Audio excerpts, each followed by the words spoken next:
오늘은 영어의 8가지 품사에 대해서 알아보겠습니다. 품사, 벌써 말부터 어렵죠? 한자어라서.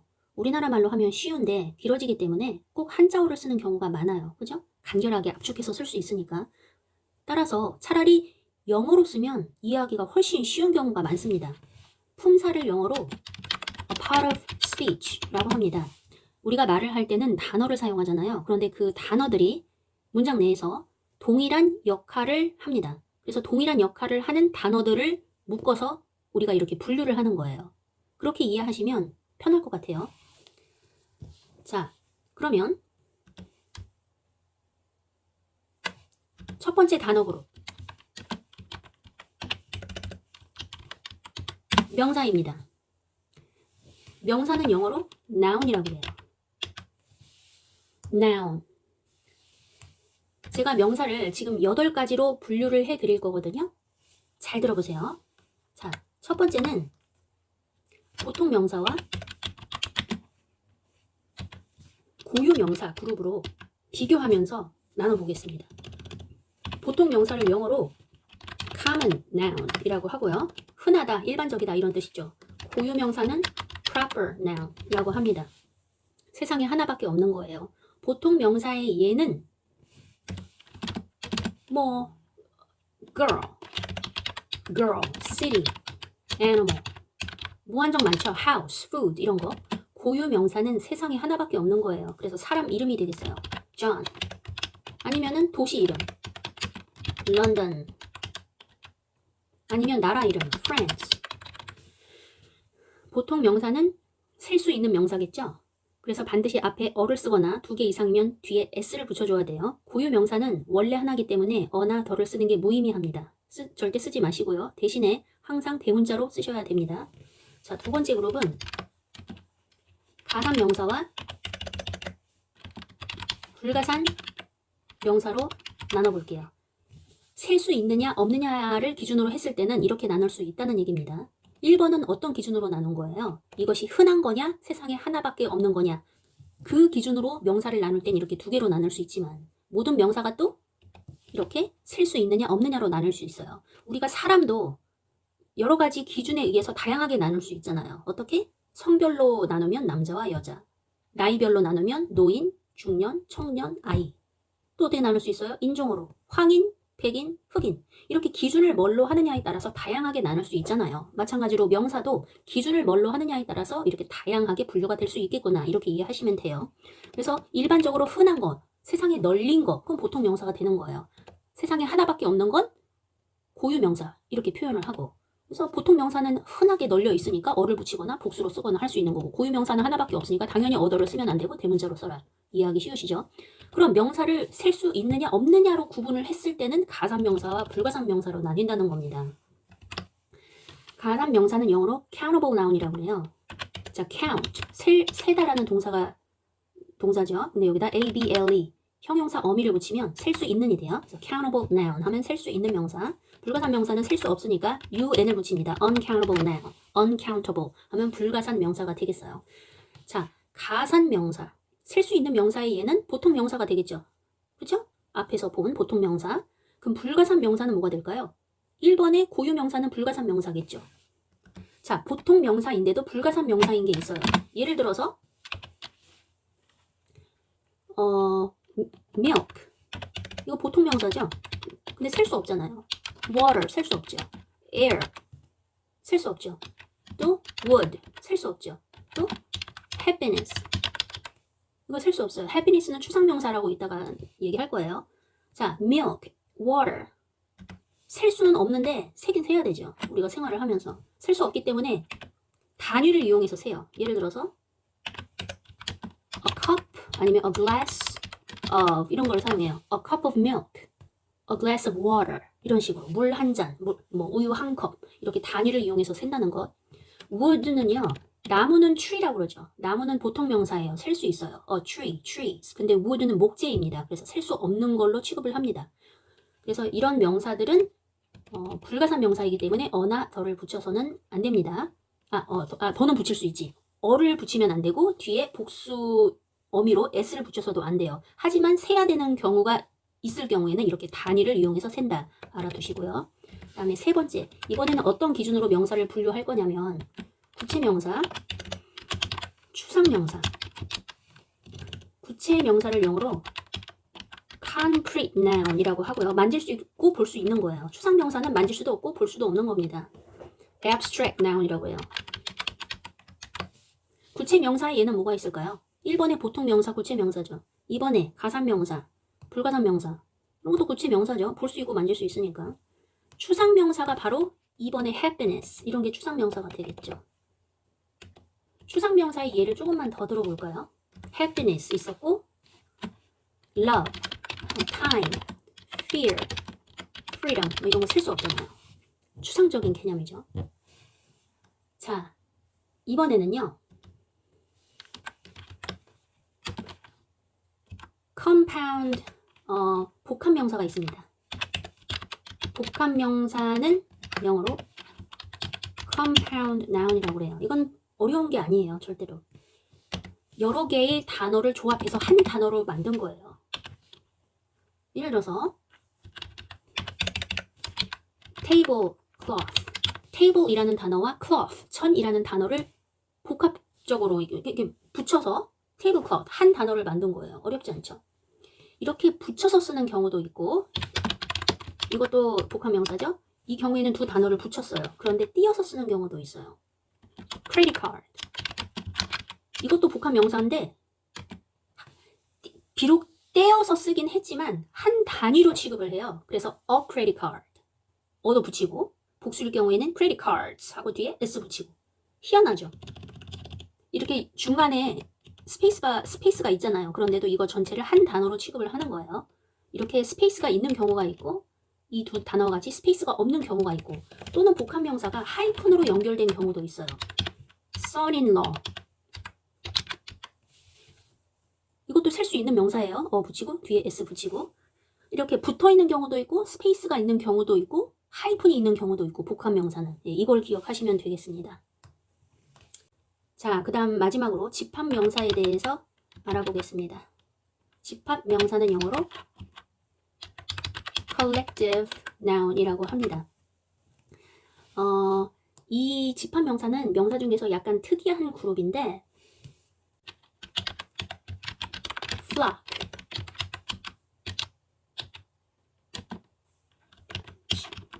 이런 예들이 있는데 furniture는 가구라는 뜻이잖아요. 그런데 가구는 셀 수 없어요. 집합명사는 셀 수 없습니다. 셀 수 없다라고 할 때는 어나 뒤에 s를 붙이지 못한다는 말이에요. 그냥 이대로 써요. furniture 이렇게 어도 붙이지 말고 s도 붙이지 말고. furniture는 상위 개념이죠. 그런데 그 밑에 책상, 의자 이런 하위 개념이 있죠. 책상, 의자는 구체명사잖아요. 셀 수 있어요. 근데 그 상위 개념인 furniture 이런 거는 셀 수 없어요. 하나의 또 좋은 예를 들어드릴게요. poetry, poem 이거를 한국말로 번역하면 둘 다 시예요. 그런데 poetry는 시라는 상위 개념이에요. 집합적인 명사가 되겠어요. 이건 셀 수 없기 때문에 어나 뒤에 s를 못 붙여요. 그런데 poem은 이것도 시인데 우리나라 말로 하면 둘 다 시인데 poem은 셀 수 있는 명사예요. 시 한 편. 그래서 앞에 어를 붙이고 뒤에 s를 붙여야 된다. 그거를 기억해 주시고요. 결론적으로 한 명사가 분류 방식에 따라 여러 가지 그룹에 동시에 속할 수 있다는 것을 기억해 주시기 바랍니다. 보통 명사가 동시에 불가산 명사도 될 수 있고 추상 명사도 될 수 있는 거죠. 마찬가지로 사람이 분류 방식에 따라서 남자, 여자로 분류하면은 여자가 될 수도 있고 그 같은 여자가 또 나이별로 분류를 하면 또 청년이 될 수도 있고 이런 식이라는 거죠.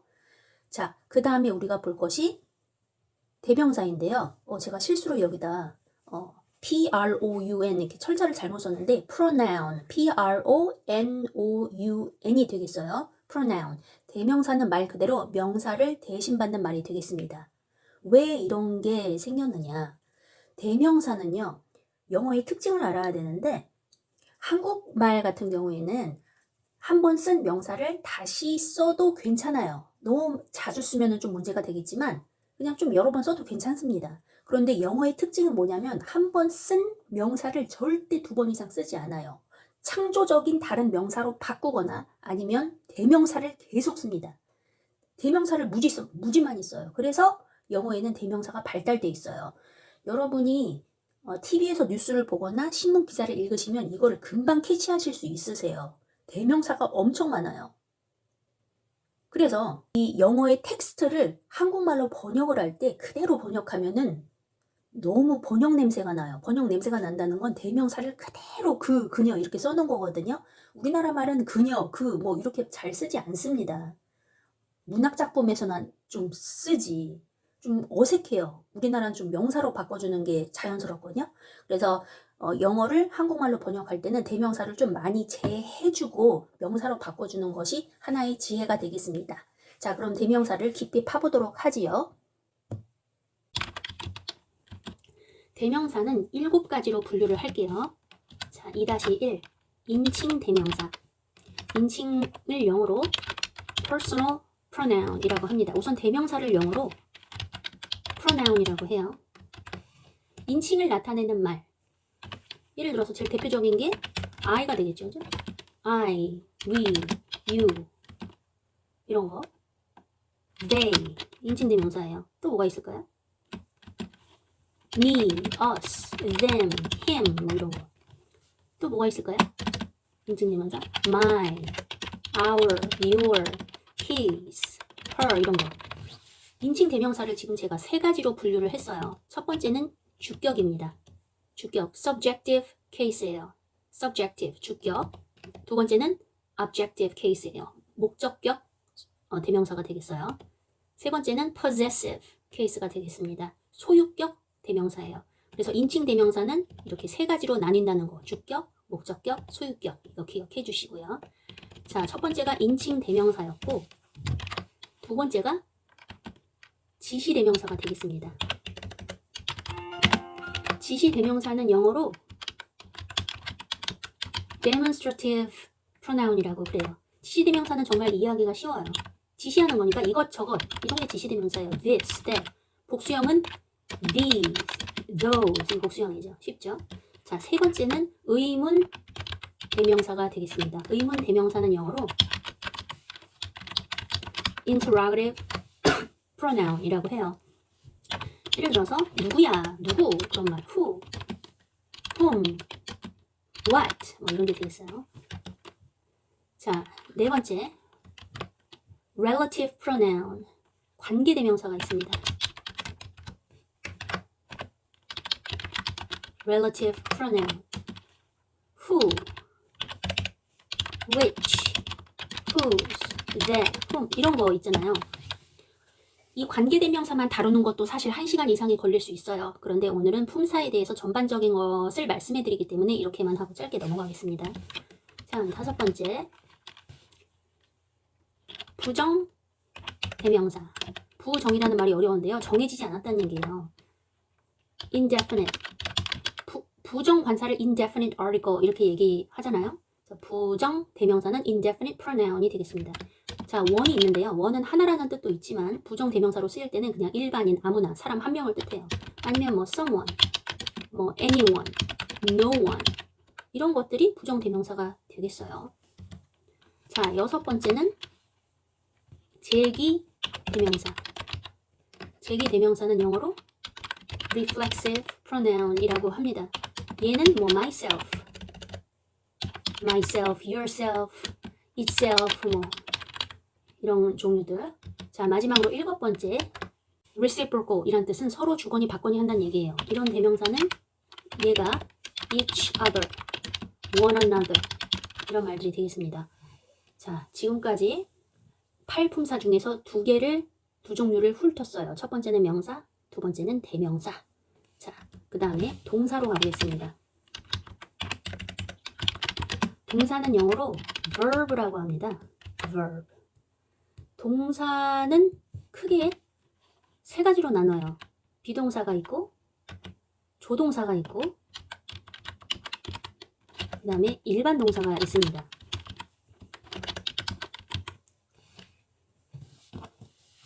비동사와 조동사, 일반 동사 이렇게 나뉘는데 비동사와 조동사는 다 합쳐봤자 30개 정도 되려나?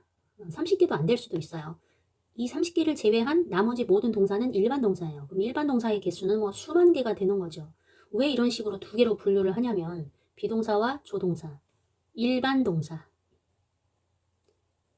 문법에서 이렇게 두 가지로 분류하는 게 상당히 중요해요. 왜냐하면 긍정문, 부정문, 의문문 만드는 방법이 틀리기 때문이에요. 긍정문에서 부정문 만들고 의문문을 만들 때 비동사와 조동사는 똑같이 움직이고 일반 동사는 다르게 움직여요.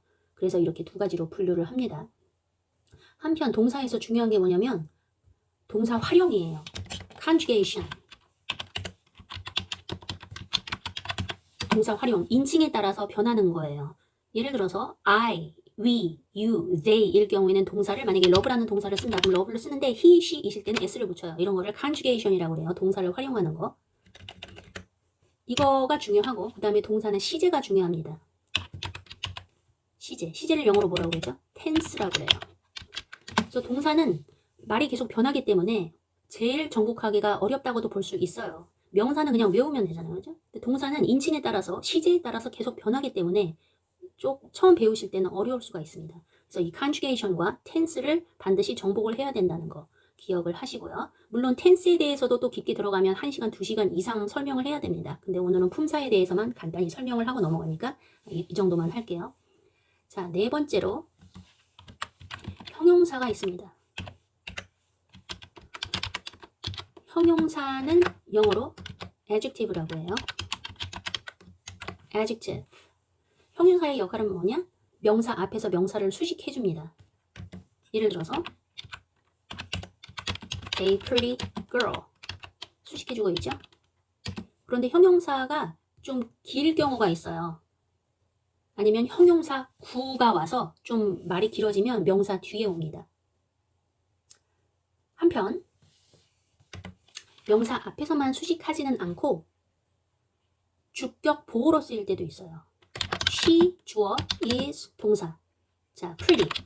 똑같은 pretty라는 단어를 사용했지만 여기서는 주격 보호로 쓰였습니다. 그래서 이런 불완전 자동사, 비동사가 불완전 자동사예요. 비동사 뒤에서 주격 보호로 쓰일 수도 있고 아니면 명사 앞에서 쓰일 수도 있구나.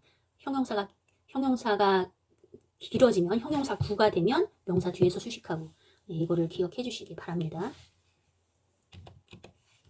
그 다음에 다섯 번째 부사가 되겠어요. 부사는 영어로 adverb라고 합니다. 부사의 역할은 형용사, 부사, 동사, 문장 전체를 수식해주는 역할을 해요. 그냥 예문으로 들어드리는 게 빠를 거예요.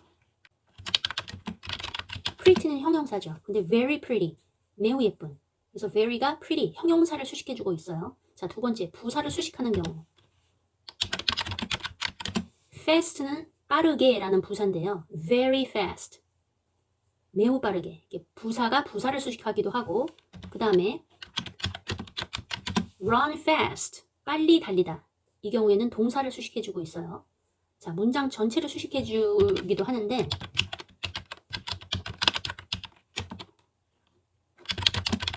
안타깝게도 그 개가 죽었다.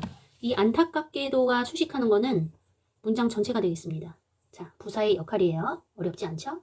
자, 그 다음에 여섯 번째, 접속사. 접속사는 영어로 conjunction이라고 합니다. conjunction. 단어나 구나 절이나 문장을 이어주는 거예요. 접속해주는 거예요. 자, 단어나 구나 절이나 문장을 이어준다. 단어, 구, 절, 문장의 차이는 제가 강의를 올린 게 있습니다. 그걸 들으시면 돼요.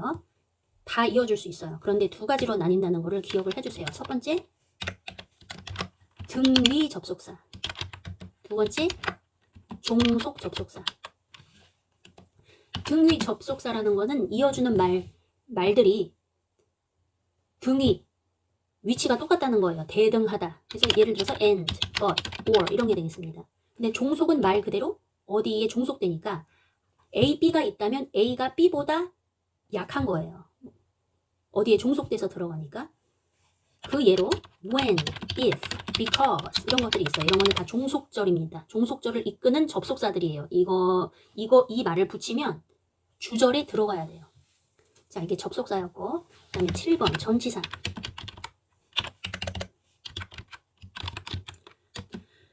자, 전치사는 예를 들어드리는 게 제일 빠를 거예요. 우선 전치사 용어는 preposition이라고 하고요. 이거를 외우기 쉬워요. position은 알죠? position, 그죠? print 앞이란 얘기죠. 앞에 온다 뭐예요? 어떤 거에 앞에 와? 명사 앞에 옵니다. in, at, 있죠? at, on 이런 게 다 전치사죠. of, to 이런 거. 자, 학교에 가다 go to school. 명사 앞에 오죠. to가. 하면 in a place. in이 명사 앞에 오죠. 이런 식으로 전치사는 어떤 장소나 시간이나 방향을 설정해 주는 거예요.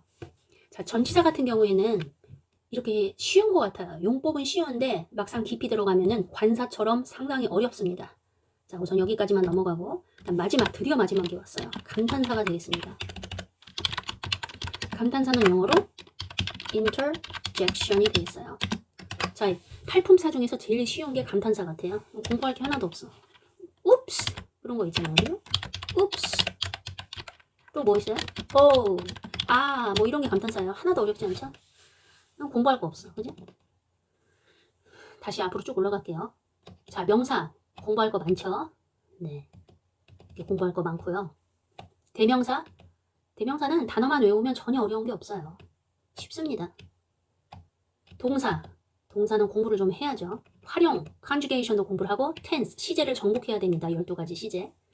하지만 동사는 처음 배울 때는 어려운 것 같은데 오히려 쉽습니다. 그 다음에 형용사 어려운 거 없죠? 부사도 어려운 거 없어요. 접속사 이것도 전혀 어렵지 않아요. 전치사는 처음에 볼 땐 쉬운 것 같은데 깊이 들어가면은 어려워요. 뭘 써야 될지 애매한 경우가 너무 많아요. 관사 공부하는 것처럼 힘들어요. 그래서 감탄사는 전혀 어렵지 않다. 그래서 자, 이렇게 해서 영어의 팔품사를 알아보았습니다. 여러분이 더 깊이 공부해 보시면 좋겠고요. 질문이 있으신 분은 댓글로 남겨주시기 바랍니다. 도움이 되셨으면 좋겠어요. 감사합니다.